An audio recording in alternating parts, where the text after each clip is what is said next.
মানুষ শান্তি খুঁজে, কিন্তু ভুল জায়গায়। আপনি কি শান্তি খুঁজছেন, কিন্তু কোথাও পাচ্ছেন না? সব কিছু ঠিক আছে, তবুও ভিতরে অশান্তি। সবচেয়ে বড় প্রশ্ন, শান্তি কোথায় হারালো? আপনি চেষ্টা করছেন ভালো থাকতে, মানুষ খুশি রাখতে, কাজ ঠিক রাখতে, সম্পর্ক ঠিক রাখতে, তবুও ভিতরে চাপ, অস্থিরতা, অজানা এক শূন্যতা। রাতে একা হলে সব কিছু মাথায় আসে, আপনি বুঝতে পারেন না সমস্যা কোথায়। গোপন সত্য যা কেউ বলে না। শুনুন, শান্তি বাইরে নাই। শান্তি হারায় না, আপনি নিজের কেন্দ্র হারান।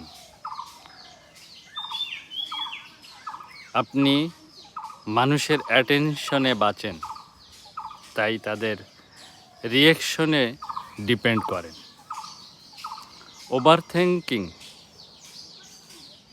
আপনি সব কিছু কন্ট্রোল করতে চান, তাই মাইন্ড কখনো রেস্ট পায় না। নো ইনার কানেকশন, আপনি বাইরে ব্যস্ত কিন্তু নিজের সাথে কানেক্টেড না। কনস্ট্যান্ট কম্প্রেশন, অন্যের লাইফ দেখে নিজের শান্তি নষ্ট করে। মানে আপনি শান্তি খুঁজছেন বাইরে, অথচ সেটা আপনার ভিতরেই ছিল।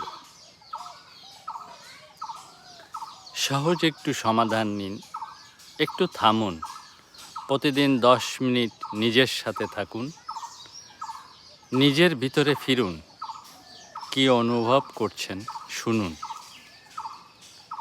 এক্সপেকটেশন কমান, সব কিছু কন্ট্রোল করার চেষ্টা ছাড়ুন। গ্র্যাজুয়েট প্র্যাকটিস করুন, যা আছে সেটা অ্যাপ্রিসিয়েট করুন। মনে রাখবেন, শান্তি খুঁজে পাওয়া যায় না, শান্তি তৈরি করতে হয় নিজের ভিতরে। যেদিন আপনি বাইরের শব্দ থেকে সরে নিজের ভিতরে নিরবতা শুনবেন, সেদিনই শান্তি আপনার নিকট ফিরে আসবে। তো এই ছিল শান্তি সংক্রান্ত কথা।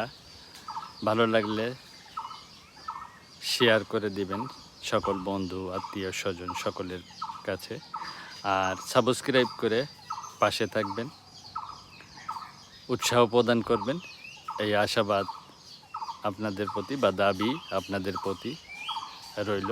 ভালো থাকবেন, মালিক ভরসা। জয় জয় মালিক।